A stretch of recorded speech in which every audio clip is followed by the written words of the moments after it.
So at the heart and soul of it, it really is just about supporting our kids emotionally and responding with empathy, leaving room for them to feel all of their emotions, whatever they are, and then being there for them.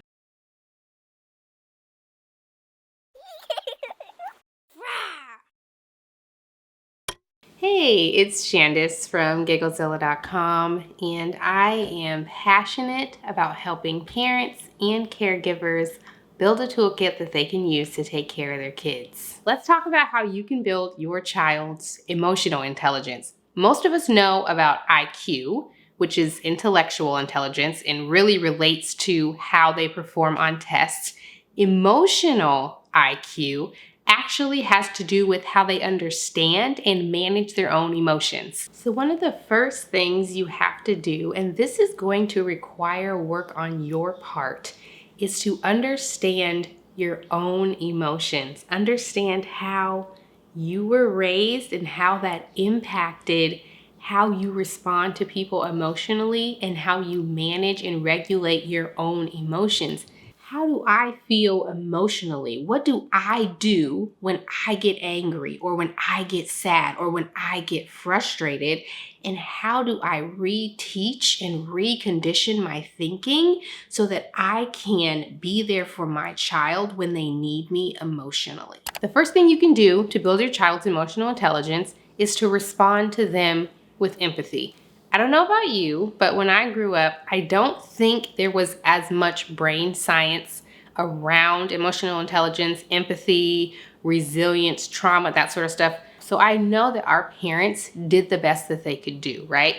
They may not have responded with empathy, but maybe they didn't know that they were supposed to. You, watching this video, you know that you're supposed to respond with empathy. The number one ways you can respond with empathy and compassion is to say to your child, it's okay to cry, regardless of their gender, okay? If they are having big emotions, they are frustrated or they are sad, just say to them, it's okay to cry. Because sometimes that is how we release our emotions. Letting them know that it's okay to cry is one of the first steps in building their emotional intelligence, because so often we tell kids to suck it up, that they're gonna be fine, or to just brush it off and to keep going.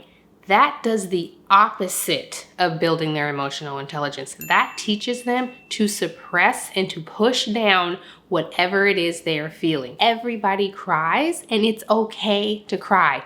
Your kids need to verbally hear you say that. Just imagine if we said those words to our child and they were able to get all of those big feelings out. Just imagine that for a moment. Something bothered them. They're really hurting and they're crying. And you said, you know what? It's okay to cry.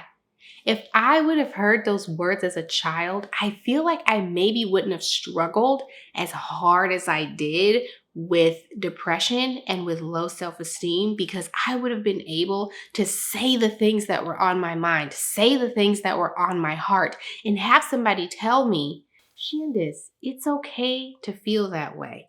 I am here for you and I love you. If you need to cry, you can cry on me. I am your parent and I am going to support you through these feelings. Now, you don't have to say it like that. It doesn't have to be a long, drawn out answer. You can say these simple words. It's okay to cry. Tell me about it. Let out your feelings. Now, when you say that, you need to actually allow room for those emotions. Sometimes those emotions come out and they're not pleasant. If your kid is like throwing a tantrum, or they're really angry, or they're really frustrated about something that happened at school, allow them to come to you and share that with you. That is how they understand what these emotions feel like. Kids should not feel like they need to suppress their emotions or push them down. That is only harmful. The next thing you do is, when your child is expressing their emotions, we don't need to fix the problem that they have presented to us. Regardless of what it is, we don't need to go into fix-it mode unless they ask for our help in that specific way. What they need is just someone to be there to listen to them, someone to provide a safe space for them. Building your child's emotional intelligence is not easy because we are running around, we are super busy, we got a million things on our to-do list, we're working full-time jobs, we got other kids, and they are crying and they want you to listen to them. Sometimes you just got to stop and do it. Sometimes you just have to say, okay, go ahead, tell me what's bothering you, what is hurting you. It doesn't always take an hour. Sometimes it's like 2 minutes. It's super quick sometimes, but we have to allow room for them to get those feelings out, okay? Baby woke up, so he's gonna join us in the video. The fourth way that you can help build your child's emotional intelligence is to look behind the behavior. There is always a reason for the behavior, and sometimes all we need to say to them is, tell me all about it.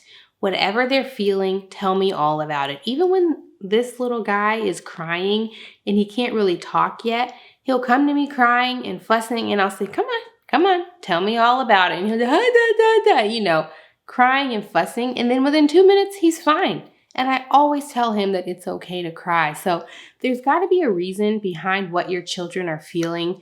We just got to do the work to try and figure out what that reason is.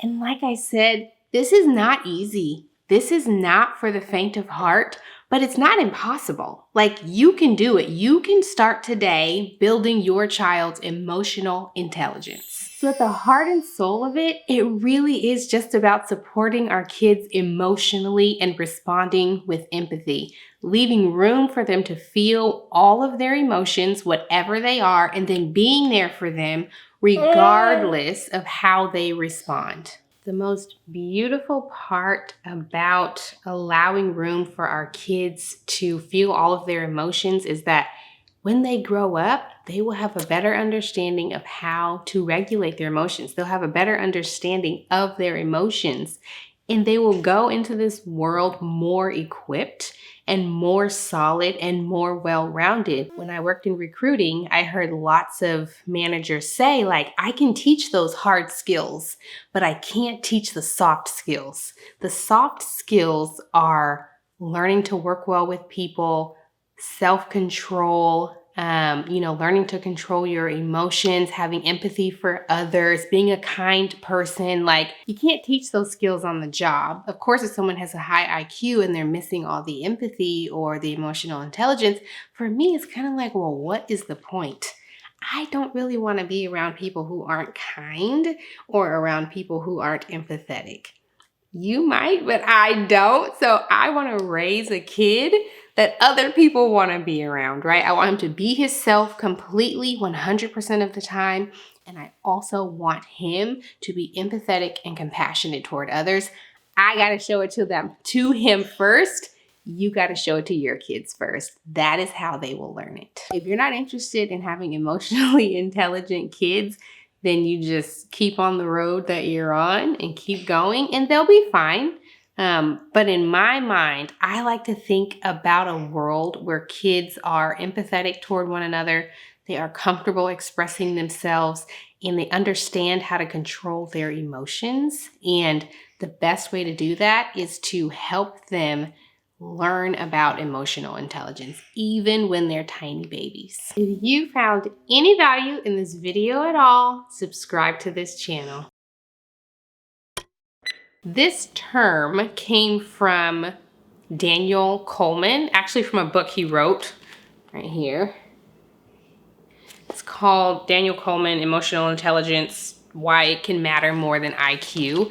There's another book that I actually read that I really like. It's called EQ Applied.